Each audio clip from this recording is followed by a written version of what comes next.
When a group of 7 hikers decided to explore a tight canyon in Utah, the last thing they'd be thinking about was not making it out alive. But that's the truth about nature. It doesn't often give you second chances when you ignore the warnings it gives you. This is the fatal story of the Keyhole Canyon tragedy. A group of 7 friends, Mark, the seasoned leader, Steve and Linda Arthur, the adventurous couple, Gary, Don, Robin, and Muku, all in their 50s, buzzed with pre-trip excitement. They wore their canyoneering gear, ropes, harnesses, and helmets. The canyon is a narrow slot in Zion National Park, Utah. It's characterized by towering vertical walls, smooth rock surfaces, and a twisting, winding path carved by water over thousands of years. The canyon offers stunning views and adventure for those who explore it. Keyhole canyons pose significant flooding risk due to their narrow and steep formations, which can funnel water rapidly during rainstorms or snowmelt events. These canyons are basically natural drainage channels, collecting water from surrounding areas and channeling it with great force and speed. Mark McKenzie, the group leader, had gone to the visitor center a few hours earlier and secured the necessary permit. It was there that he was informed of the 40% chance of rain. It's not a lot by any standard, but in canyons like these that were prone to flash flooding, a percent extra would mean the difference between life and death, as they would soon find out. Unknown to them, as they had already left, the risk of rain went from 40 to 50%, and the risk of flash flooding increased from moderate to probable. Despite being informed of the risk of flooding, Don would later text one of his friends, "We are not a beginner hiking group. A small amount of danger or risk while being safe can also add to a hike's enjoyment." All 6, except Muku, were experienced climbers and mountaineers, so they had to start the day with a 5-hour training course on what to expect in the canyon. They soon hit the trail afterward, chatting and laughing as they hiked towards the entrance. Looking back at some photos they took before the approach, family members would notice a few dark clouds peeking over the cliffs in the distance. It was a minor detail, though. Their weather apps confirmed the forecast was clear for the day. Not scared, they continued their hike, eager to conquer the canyon, unaware of the hidden danger brewing high above. They entered Keyhole Canyon at around 2 p.m., and almost immediately, they lost their cell signal.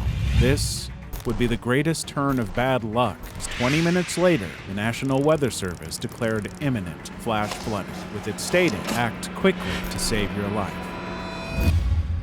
The entrance to Keyhole Canyon marked a shift in their journey. The narrow passage swallowed them, and a cool, damp twilight replaced sunlight. The friends switched on their headlamps, their beams illuminating the smooth red sandstone walls that seemed to close in on them. The first rappel was a thrill. Mark, the most experienced canyoneer in the group, expertly helped everyone down the first drop. The canyon's twists and turns offering breathtaking views around each bend. They took their time, savoring the calm, damp environment and the sense of adventure. Around 4:15 p.m., they encountered another group of 3 more experienced canyoners making their way out. The 2 groups exchanged greetings, the exiting group commenting on how meticulously the first group was taking things down. "Taking it slow, enjoying the view?" Jim Clary, the leader of the other group, asked. The brief moment of friendship was marked by a quiet change and an atmosphere shift. Dark clouds had silently crept in, replacing the filtered sunlight with ominous shadows across the canyon floor.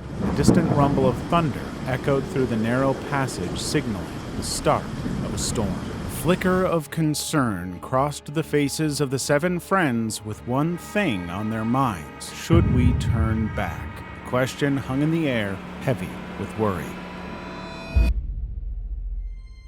Moments later, the first fat drops of rain splattered against their helmets. Initially a welcome change from the dry heat, the rain quickly intensified. It drummed relentlessly on the canyon walls, and a cold wind whipped through the narrow passage. A trickle of water began to seep down the sandstone walls, joining the growing stream on the canyon floor. Scrambling for higher ground, they huddled together, their voices barely audible over the deafening roar of the water. Despite their efforts to escape the rising waters, the group became painfully trapped within the narrow walls of the canyon. The walls offered no escape. The sandstone cliffs were too steep and slick to climb. As the raging torrent rapidly filled the canyon, the hikers had nowhere to go but up. They gained a few feet by scaling ledges and wedging into crevices, but the force of the flood never ceased. The brown waters rose higher and higher, now up to their chests and shoulders. Debris slammed into them, rocks and branches hitting their bodies. Desperate cries for help were drowned out by the thunderous roars echoing through the canyon. They clung to each other in terror as the water hit them. One by one, the strongest among them were torn away by the massive power of the flash flood and swept downstream. Those who remained watched in helpless horror as the raging rapids swallowed their companions, their voices silenced forever beneath the tumultuous waters. The group trapped in Keyhole Canyon faced the full, merciless brunt of nature's wrath that fateful day. The leader of the three-person group that just passed them, Jim Clary, would go on to say, "It came down hard. Rain, hail, that's as fast as I've ever seen it change." As the group that had just passed them had been fortunate to be near the canyon exit when the rain began and managed to escape the rising floodwaters, they reached safety. A horrifying realization dawned on them. The 7 people they had just met before the storm hit were still trapped deep within the canyon. They rushed to alert park rangers but were already dealing with the aftermath of the sudden downpour in other parts of the park and were overwhelmed. The Virgin River that cuts through the canyon had increased its volume from about 55 cubic feet of water per second to 2,630 cubic feet, causing landslides and road blockages. But the urgency in the rescue group's voice left no room for delay. A rescue team was assembled and headed out, but the worsening weather and treacherous conditions within the flooded canyon slowed their efforts and forced them to stop and wait. They traced back to the group's parking location and optimistically put a note telling them to check in with the rangers before leaving to ensure they were safe. But the more experienced rangers knew that with rain on this scale and the sudden flash flooding, they wouldn't be conducting a search and rescue after the rain settled down, but rather a body search.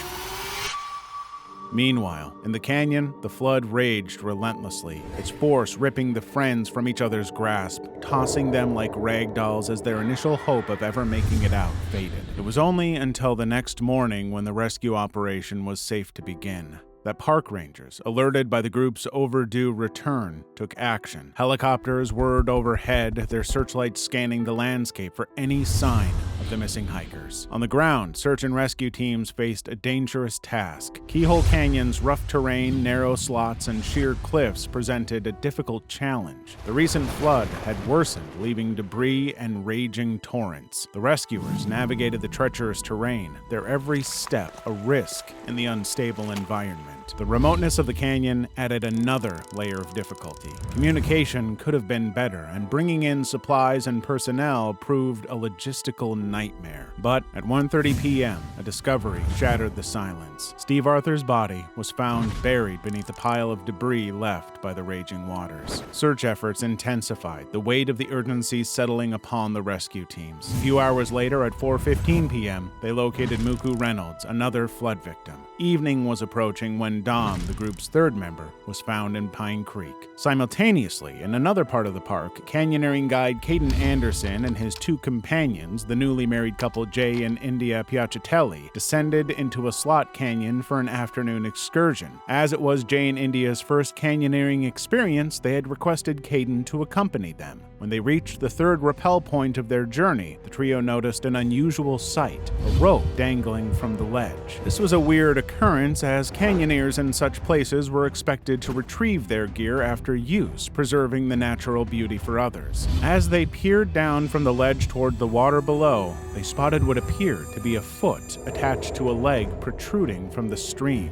"We probably lingered there for 10 to 15 minutes, Anderson said. "I'm going to descend and investigate." Upon reaching the bottom of the ledge, Anderson's worst apprehensions were confirmed as he discovered the body of Gary Favela submerged in a muddy pool on September 16th. Confronted with fluctuating weather conditions, park officials summoned cadaver dogs to aid in the search. Subsequently, they uncovered 2 more bodies in the Pine Creek drainage separated by a distance, Mark McKenzie and Robin Brumboth, entangled amidst piles of drifting debris. On the 17th, they located the group's final member, Linda Arthur, who had been carried the farthest downstream by the surging water a considerable distance into Pine Creek Canyon. In the aftermath of the incident, an investigation was launched, which determined that park officials were not guilty of the deaths. To obtain a permit for entering the park's slot canyons, guests must sign a liability waiver acknowledging the activity's inherent risks. Furthermore, the investigation found that while the group consisted of experienced hikers, they needed to adequately assess the risks of entering the Keyhole Canyon that afternoon. Their lack of canyoneering expertise was compounded by using a single rope for the entire group's rappels and an overall leisurely pace, rendering the disaster inevitable. As the Keyhole Canyon exploration ended in disaster and death, join us in the Cascade Cave disaster, where 5 explorers are trapped over 300 feet underground, fighting for their lives, as 2 of them would only have less than 4 inches of air to breathe as their friends went for help. See you there.